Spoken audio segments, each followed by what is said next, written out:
Welcome back to the Montgomery Companies Podcast. I'm your host, Jordan Montgomery. And today I've got a new friend, but somebody that I've really respected for a long time. He is a subject matter expert when it comes to generational gaps. He's worked with leaders all across the world. He's been on some of the biggest podcasts in our country today, and I've heard him time and time again share conversations with people that I really respect and admire. His name is Dr. Tim Elmore. Many of you know Dr. Tim Elmore. He's the founder and CEO of Growing Leaders. His work grew out of 20 years serving alongside Dr. John C. Maxwell. We were fortunate enough to interview Mark Cole recently, CEO of Maxwell Leadership, also a friend of Tim's, and it's funny how our worlds just continue to collide with Tim's and the work that he does. Tim has appeared in the Wallstreet Journal, the Washington Post, USA Today, Psychology Today, and he's been featured on shows like CNN's Headline News as well as Fox and Friends. Tim has written more than, check this out, 35 books, including my personal favorite, Habitudes, Images That Form Leadership Habits and Attitudes. I think his tools, Tim's teaching tools, are some of the best tools for leaders to be applying in their own leadership journey. If you are leading a team, if you're leading yourself, Tim has just become a master of practical application. I think that's what people really admire and love about his work. It doesn't just make you feel good, it creates change and drives results. Tim and his wife Pam have 2 adult children, Bethany and Jonathan. They live just outside of Atlanta, Georgia, but today he's here with us. And Tim, just couldn't be more thankful to have you on the podcast. Jordan, I'm honored to be with you. This will be fun. We're going to have a blast. And listen, I'm going to learn. So I always say heavy note-taking to our audience when I get a guest like you, but today's heavy note-taking for me, man, because this hits me right in my heart. Your work is so critically important. And as a backdrop, I want to share this. I know that you said in 2019, you had a conversation with a senior leader. You're working with a team. And this millennial says, he says this about the millennial. He says, that person just does not understand me. And then you were talking to the millennial, and the millennial says, well, that senior leader just does not understand me. And correct me if I'm wrong, but I think this moment was sort of the impetus of a new book that you wrote called A New Kind of Diversity. And we're going to talk about that book today. It drops October 25th, and we're going to go hard and fast in that direction. A New Kind of Diversity, making the different generations on your team a competitive advantage. Could you give us maybe a high-level overview, Tim, of the book? Yeah, well, Jordan, you're exactly right. That conversation was a trigger along with several others. It seems like everywhere I go, people know that their teammates are good and have value to add, but we just seem to be colliding instead of collaborating sometimes, because one might be 22 and another one, 62 sometimes, and then everything in between. And we're in such niched worlds today. You know, we have this niche of this echo chamber where I'm on the social media platforms I'm on, but you're on a different platform. And so once the screens in our life went from public to private, went from one TV in the house to everybody's got a portable device, we've got our own little echo chamber. And so this gap, what was once called a generation gap, is now a gigantic chasm in too many places. And you know what I found is the biggest dilemma? It's not the worst, but it's the one I see most often. We start just thinking, well, I just have to tolerate those different generations, those stupid millennials, those snowflake Gen Zers or whatever. And I'm going, there's more to this than that. And I believe we just need to be able to leverage the strengths of each generation as they serve on our team. So describe to us generational diversity, because the title of the book is catchy, A New Kind of Diversity. And we don't often think about diversity in those terms, but describe to us in your own words, generational diversity. Yeah. Well, we've been talking about diversity for a long time, have we not? You know, ethnic diversity, gender diversity, income diversity. But I think there's one just as real as those, and it is generational diversity, but it's looming as an elephant in the room. You know, we don't know what to call it, so we just don't talk about it. But then at the water cooler, we're having these behind the back conversations, and that's not fair. So here's what I suggest in the book. Just like where you grow up can affect the way you turn out, when you grow up can affect the way you turn out. So, you know, if I grew up, well, my mom and dad, they grew up during the Great Depression and World War II. So they're frugal and resourceful and thankful and, you know, that whole thing. Well, a millennial or a Gen Zer, they're not bad, but they're not that. It's just they had a very different upbringing. It was time of digital customization. So I'm probably saying what your listeners already know, but because this is a thing, we've got to do better than just putting up with each other. We've got to do the work to know each other. And I think that's what we're not doing. We stereotype, do we not? We sure and do. Stereotypes are just mental shortcuts that we take because we're not willing to do the work. And then we start saying things like all baby boomers are stubborn, all Gen Xers are skeptical, all those millennials are narcissistic, and all Gen Zers are fragile snowflakes, stuff like that. And we know better, but we keep doing this. So I'm challenging people. Here's another metaphor. I'm sorry, I'm monopolizing this conversation. So good. Another metaphor I use is just in the same way that when you hop on an airplane and you fly to China or France, you know that when you hop off that plane, you're going to have to work harder at connecting with those people because they come from a different, they got different customs, different language, different values. Bingo. I think I hop on a plane and I fly to Gen Z, different customs, different language, different values. So I got to say, I better psych myself up. It's going to be work, but it's going to be worth it. Yeah. And that's what the book is designed to be an encyclopedia for people. Just here's a dictionary, here's an encyclopedia to really understand and get the most out of each one. Well, here's where we're going to get practical, Tim, and I'm about to really learn here. And I've already learned from you, but I'm about to learn some more.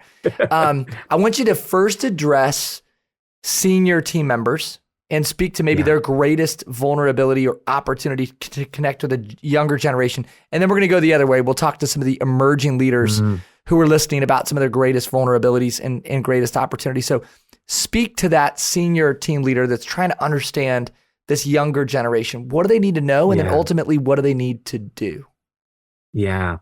I would say, and this is just me, but after researching this issue now for decades, I would say our greatest vulnerability as older seasoned veterans is we get stuck in our own way. I mean, in other words, we got our way of doing it. It's worked forever, and now we miss opportunities. We have blind spots, generational blind spots. Here's a good story that illustrates that. There was a kid named Tony who at 20 years old worked for a major retail brand paint store during his college years. While he was there selling paint, he started a TikTok account. And after hours, he would start mixing blueberries with white paint and making this vivid shade of blue. And he started shooting video and posting it. Well, Tony goes viral. He has 1.4 million followers and 37 million views. So he thinks to himself, this is cool. Maybe my paint store could monetize this. Maybe we could market to a whole nother crew of people that don't know about us. So he puts a slide deck together, this little presentation, and he takes it to the executives. And Tony does not get one person interested. He doesn't get one set of eyeballs willing to look at a slide deck. Tony does get something he didn't expect. He got fired. Tony gets let go because they're just sure he's doing this on company time. He's probably distracting the customers, probably stealing the paint. You know how we're suspicious of those young whippersnappers, Yeah. Well, get this, Jordan, get this. Tony leaves because he's been fired, moves to Florida, now has over 2 million followers and started his own paint store. So there's probably lots to the story that we don't understand. I'll admit that. But one thing we can admit, that older seasoned veteran that said, no, that didn't even bother, this won't even matter, missed a great opportunity. So TikTok would not be something that would be part of my normal, lifestyle, but my gosh, this is where the future's going. So that would be one. Yeah. I would say the younger generation can be so timely in what they're hip on and, know about, that they may miss the timeless virtues and values that you and I both know. Don't miss those. Don't miss that integrity thing. Don't miss that, honesty thing. Don't miss that work ethic thing. So I think sometimes we're so, dare I say, lusting after the future, which is where we're going, that we miss some of the things that our grandparents perhaps knew that we've left behind. So I love what Chip Conley calls it. He says in every company, there's modern elders and young geniuses. And if we could just get these two together, the modern elders and the young geniuses, holy smokes, might we have an incredible MVP team that could do anything and sell to anybody. So that's what we're after. So good. So good. Okay. So let's talk about this emerging group. And I know you just mentioned, hey, they need to adopt some timeless principles. And there's certainly some experience that we need to glean from when we, think about the boomers and I'll just say Gen Xers. But anything else that you think emerging leaders should be thinking about related to what they can learn or how they can honor and collaborate with senior leaders that are of a different generation? Yeah, I think I've got a scenario that comes up. I know it comes up a bunch because I've heard it a bunch. So Janet and Rory are on the same team. Janet was the hiring manager. Rory he's a 23-year-old young team member. So they're in a meeting that Janet is facilitating. So keep in mind, she's the position leader. And Rory starts snickering in the meeting. Well, Janet goes, I'm sorry, Rory, am I missing something? Is there something funny? And he says, well, I think what we're doing right now is chuggy. And of course, Janet does not know what chuggy means, but she knows it's derogatory, This is a big L. He uses terms that she does not understand, but she knows she's feeling dissed. So after the meeting, she calls Rory into her office, Janet, that is. And Janet says, Rory, I'm so glad you're on the team, but man, you just showed disrespect you questioned my authority in front of everybody in that room. Well, Rory feels dissed because she had said earlier, this is a learning company. We want to be open to new ideas. Best idea wins. So Rory feels disrespected. Janet feels disrespected, and neither generation benefits from each other. So I think if Rory had thought, you know what, I want to do this right. I got some new ideas. But the best way to do it is not to chuckle at my boss in the public square here and then say, this is chuggy or whatever. What he could have done is come to her privately and said, Janet, I think I've got some ideas that might be helpful and relevant. What would be a good way or when would be a good time? That humility is how we win over the older generation. When I worked for John Maxwell at 23 years old back in 1983, I had some ideas that John could use. But I would go to breakfast, we'd have breakfast, and I would say, John, what do you think about this? Well, I think blah, blah, blah. And I'd say, I had an idea. I'm not sure if it's helpful, but it could be. But the more I was humble and just wanting to add value, John, of course, leaned in. He's 14 years older than I am. And so I just feel like humility is that timeless virtue that gets the listening ear from the other person. So here's the assignment I given myself as a 62-year-old. Okay. Are you ready? Ready. I want to speak in a meeting as if I believe I'm right, but I want to listen as if I believe I'm wrong. If I will do that, it's a game. By the way, it's been a game changer with my own kids. Bethany's 34, Jonathan's 30. If I listen to them as if I believe I might be wrong, oh my gosh, I'm getting choked up. I'm just thinking, it wins them at the heart level because they're going, my gosh, my dad's an author and he's listening to me, that sort of thing. So I just think that's the timeless virtue that we dare not miss as the young become the leaders and take over the world. Oh, that's so good. Speak as if you think you're right, but listen as though you think you're wrong. Yeah. You do so much work in the realm of emotional intelligence. I mean, I think really at the core of a lot of your work, Tim, is emotional intelligence. And you talk about that in kind of 4 different ways. Before we go there, I also just want to encourage you publicly while you're here on the podcast, because I think part of what you just described, and I think part of what young leaders need to hear is that honor matters. Yeah, and honor also produces access. And when you think about your run with John Maxwell, you honored John. You served, Mark Cole said this on our podcast recently, for a season, make a senior leader's agenda your agenda. Learn to honor them, come alongside them, serve them, ask questions. And so, it's been a hallmark of your leadership is just you've honored others, and you certainly honored John Maxwell, which I think in turn created, some opportunity and some access that you wouldn't have had otherwany. Anything else you want to say about that? Do you mind if I say something real quick? Yeah, please. I'm sorry, Jordan. Please.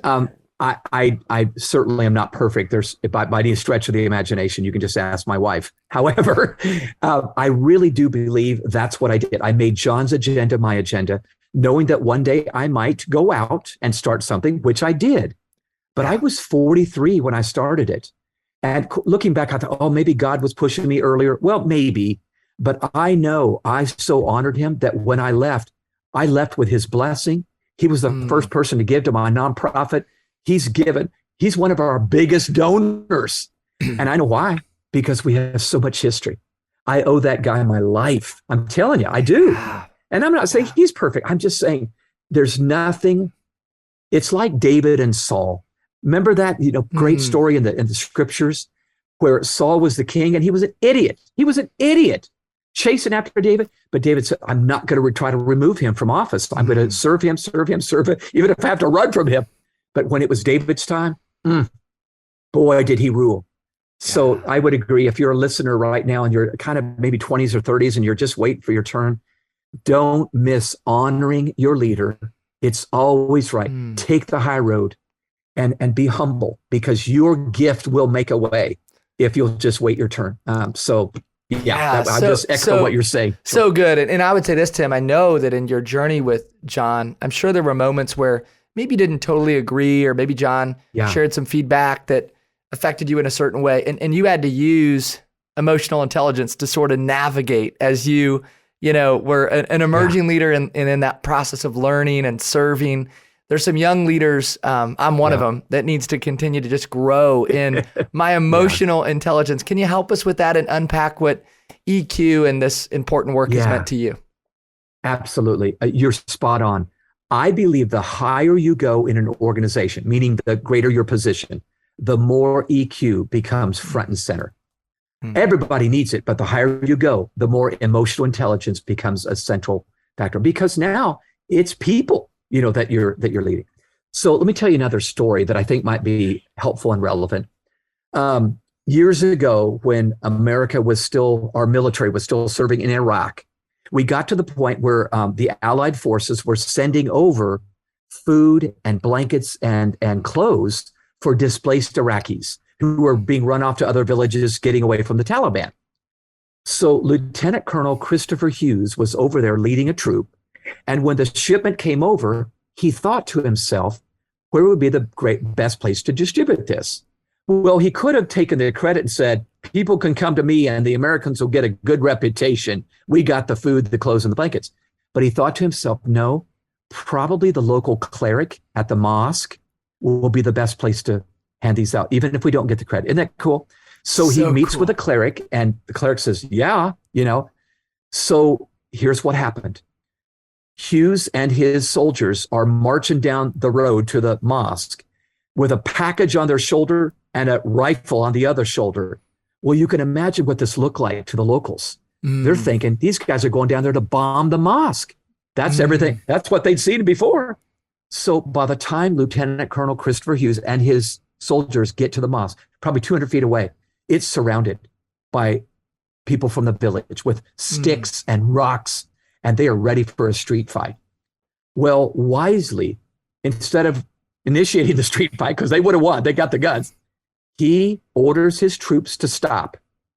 He tells them to set down their packages and point their guns to the ground, which makes them more vulnerable. And then he tells them to take a knee, which is the most vulnerable position if somebody's got a rock in his hand. And then he says, I want you to look up at these people and smile. And the moment his soldiers, you can just picture this, smile at the people, those local villagers, one by one, started dropping their sticks and their rocks. And that gave Hughes time enough to find somebody that spoke the local dialect and the local languages to tell them, we're here to serve you, not to kill you. And it was a disaster averted. Well, here's what I believe about that story. I don't think Hughes read that on page 57 of the manual. I think he was high in emotional intelligence. He read the people before he led the people. And that's what I'm challenging you to do. It's work. That's why we don't like it. It's more work. It's work. I got to play chess, not checkers. Yes. These people are different, like knights and rooks and pawns.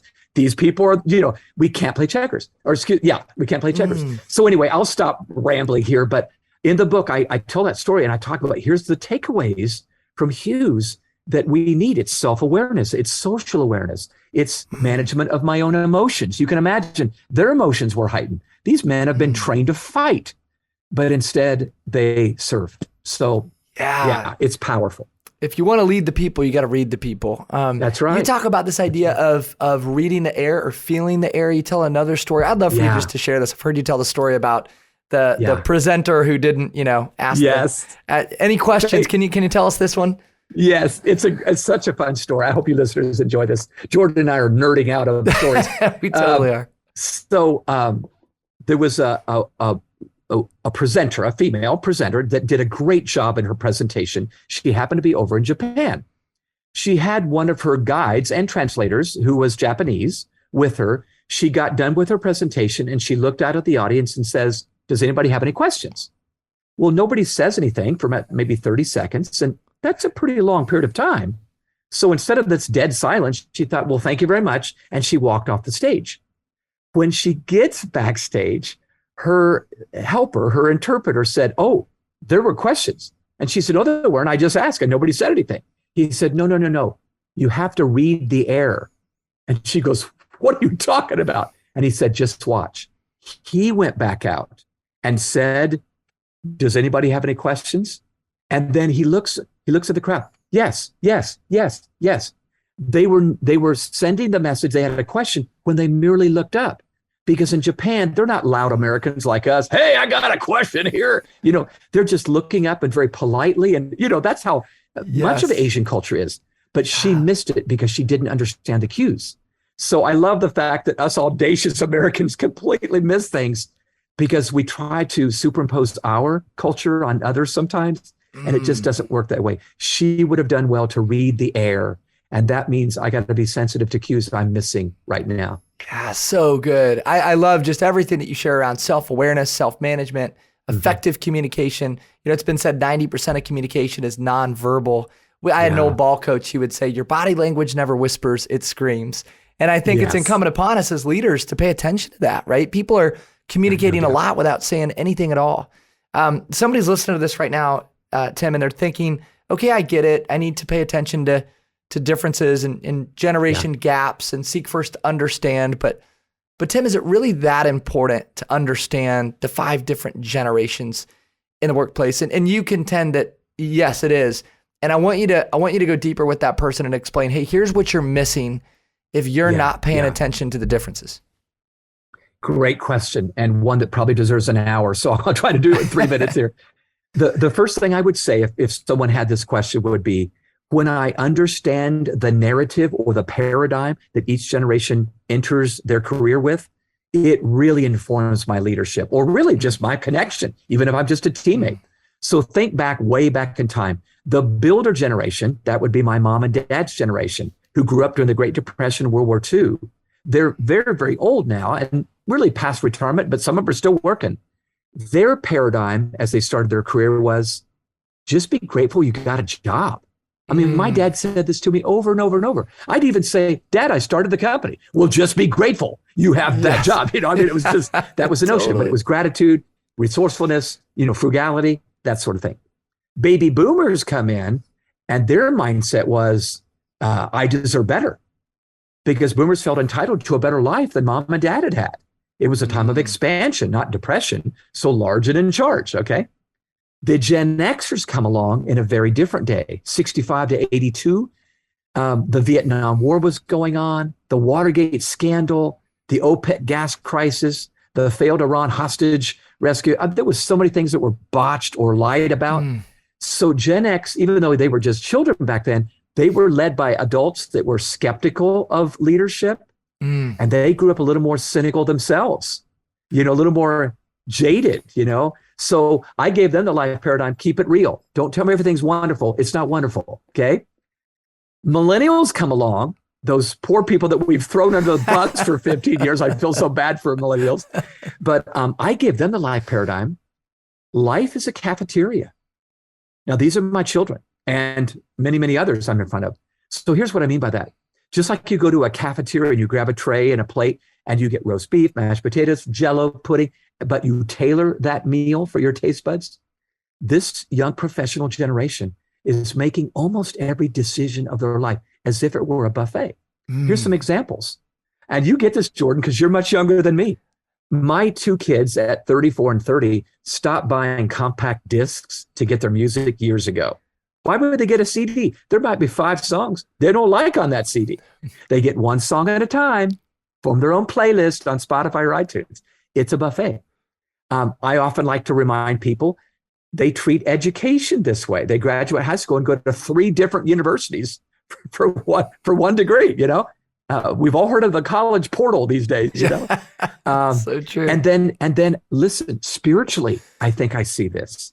It's a buffet. A little bit of Jesus, a little bit of Buddha, a little bit of Oprah Winfrey. Shake it together. I've got my own faith.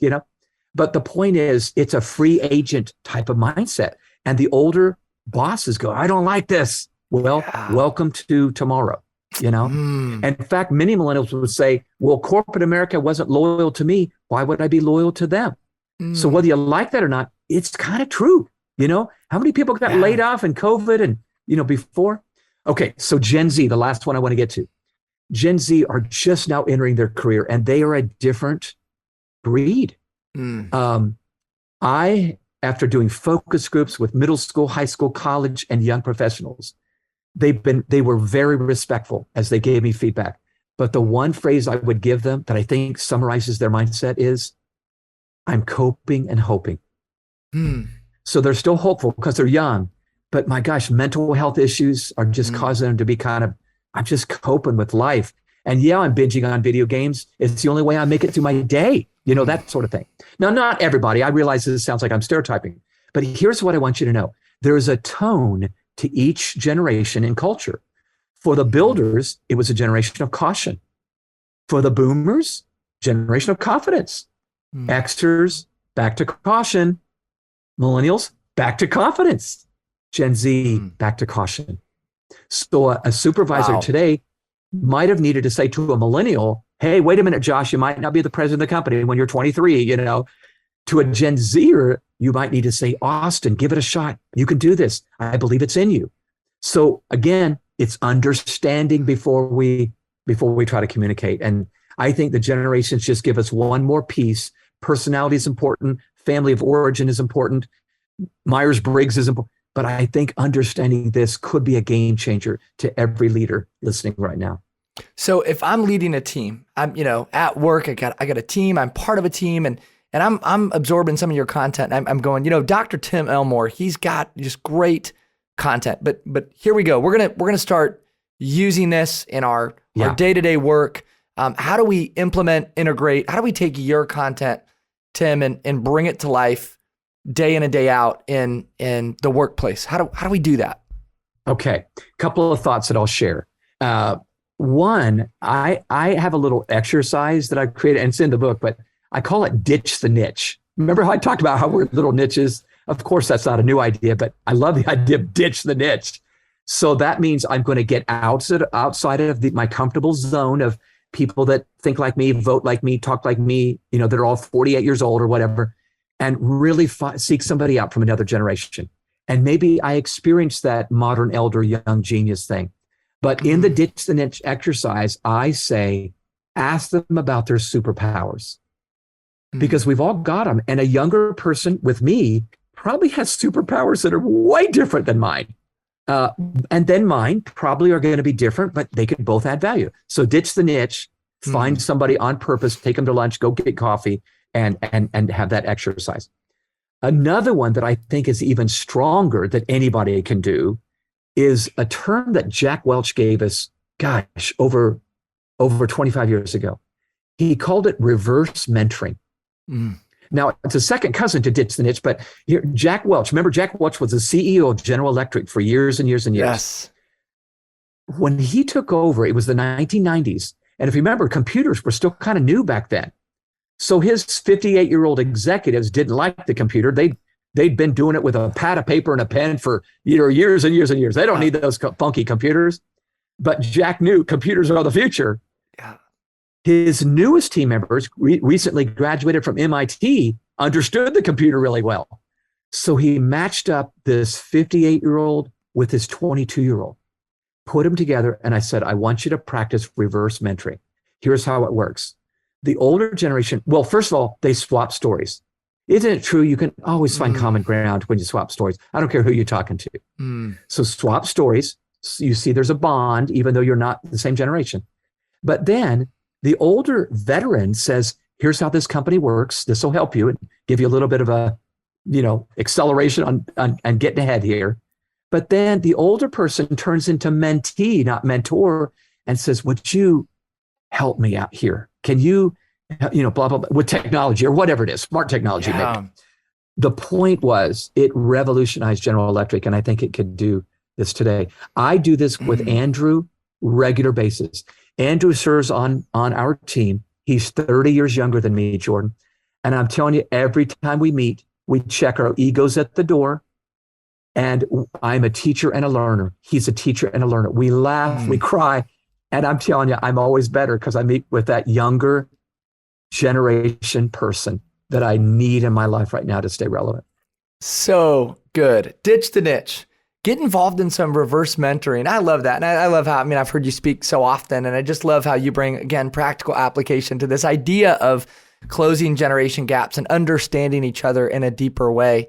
I'm also going to encourage our listeners to go order the newest book. I've got one more question for you that is maybe the most important question, Tim. But before I do that, I want to let you know, and I want to let our listeners know, we're gonna give away 50 free books. So we're gonna purchase 50 books on pre-order. Tim, correct me if I'm wrong. Your book drops October 25th, correct? Yeah, that's correct. And so by the time this podcast rolls out, we're gonna be right around that date. And so we're gonna send you a copy. What you need to do if you're listening is just email Ashley, ASHLEY, at montgomerycompanies.com. I'm also gonna ask that you copy Jay, at montgomerycompanies.com. We'll send you a book. Say, hey, heard the podcast with Tim Elmore. Send me a book. We'd love to dive in. And we're going to send you a free copy of Tim's new book. We're going to get a bunch of them on pre-order. And so you'll have a chance to learn directly from Tim. Tim, I want to ask you this last question because we've talked so much about understanding the different generations in the workplace. But I know this has also impacted you in your home. And I think about leadership in the context of leading at home. I know that family is so critically important to you. I'd love to hear just directly from you about how this work, understanding different generations, has impacted your leadership in the home. Oh my gosh, it's huge. So a couple of quick stories come to my mind. My daughter Bethany is our firstborn. She's 34. When she was 13 years old, that school year, I sat down with her. She was in the 8th grade. And I said, Bethany, I want to talk about a rite of passage experience for you. She asked what that was, and I explained it. It's, something that helps you move from girlhood to womanhood. And then I did this with my son 4 years later. But that night, she and I together chose 6 women that would be one-day mentors for her that next year. They'd pick a day, and she'd spend the day shadowing them. So she chooses them, and I confirm. I wanted somebody that my wife and I really respected and that she thought were really cool, that sort of thing. Well, I called all 6 of them the next day, and I said, I got a crazy idea. I said, would you pick a day in the next year and allow our daughter Bethany to be with you that day, just shadow you? And I said, if you go to work, take her to work. If you stay at home, keep her at home.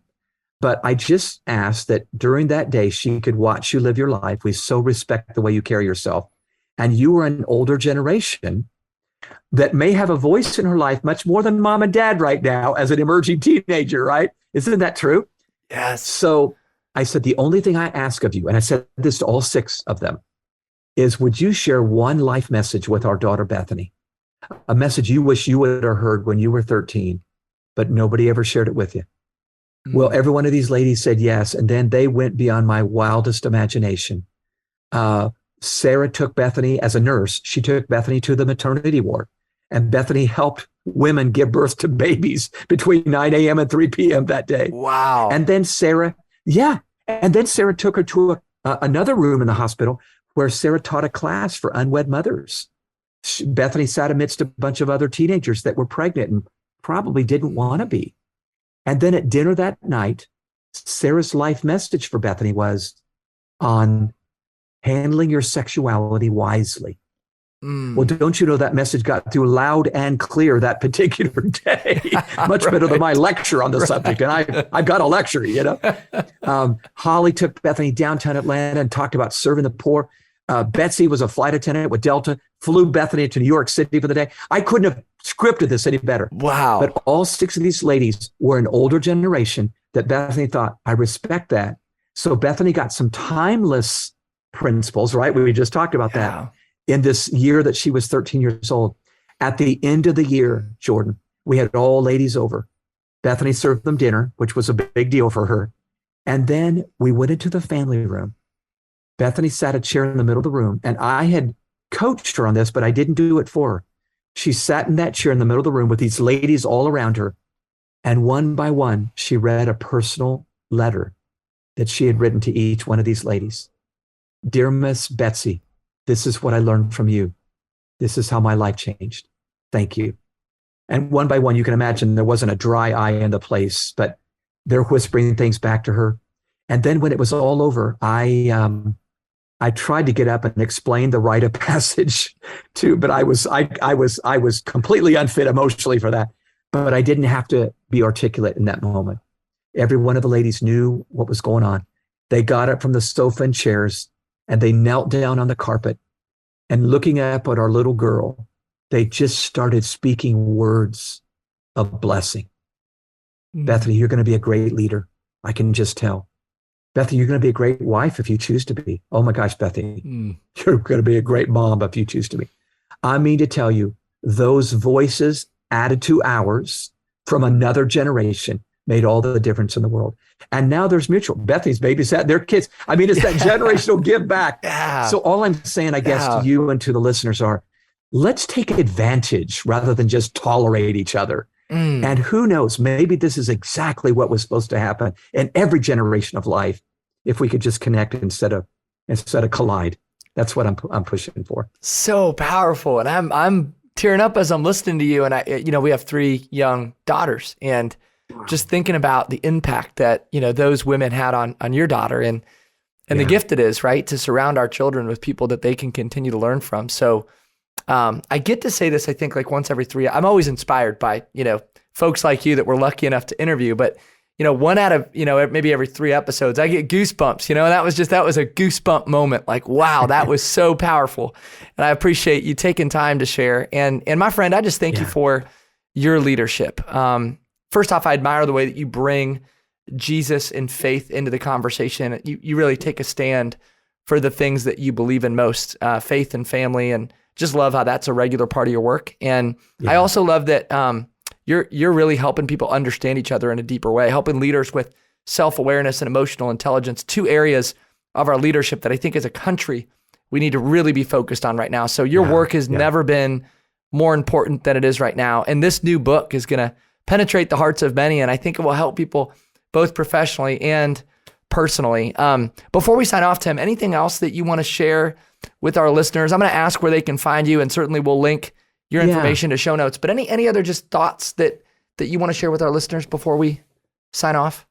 Yeah, there is something free that might be fun for people to take. They can certainly get the New Kind of Diversity book, but we created an assessment that people can test their generational fluency up front before they even buy the book. So maybe the book comes later as an encyclopedia for you, but you're going to love this title. We call it the GQ. So it's your generational quotient that we're allowing you to test. So it's 41 questions. And at the end, you get a report that lets you know, well, you're pretty good with Xers, but you're not so good with Gen Z or whatever, that's. And then I try to give you some simple steps to better connect with each generation. So the GQ assessment, you can go to newdiversitybook.com and get the free assessment and the book there. But that might be fun for listeners to take for free and just see to see how well you do. Well, if you're trying to find it, look no further. It's in the show notes. So go to the show notes. Okay, there'll be a link to the GQ assessment. I want to remind our listeners again, if you want a new copy, a free copy of Tim's book, A New Kind of Diversity, send us an email, ashley@montgomerycompanies.com. Please copy JAY@montgomerycompanies.com. We don't want to miss any of your important communication. So we'd love to send you a free copy. And also, Tim, I want to give Chad Johnson a shout out. Chad was kind enough to connect us. Chad's a great friend. I know he's a good friend of yours. And so just really thankful that Chad put us in touch and allowed us to share this special conversation. Man, I just really enjoyed this conversation with you. Thank you for investing your precious, valuable time and energy into the great people of our community. It means a lot. I enjoyed it thoroughly, Jordan. Thanks for having me on the show. All right, God bless. Be well. Thanks, Tim. Yep, you too. Bye-bye. This has been another episode of the Montgomery Companies Podcast. I'm your host, Jordan Montgomery. I want to say thanks also to John Choate and James Roth of Storyline Multimedia for all of the work that they do behind the scenes to make this episode go. If you enjoy listening to this show, if you're somebody who tunes in once in a while to our podcast, we'd love it if you'd officially subscribe so that we could move our mission of impact forward. This podcast is designed to help the leader go farther, faster. We hope we've done that today. Be well, be great. Have a wonderful day.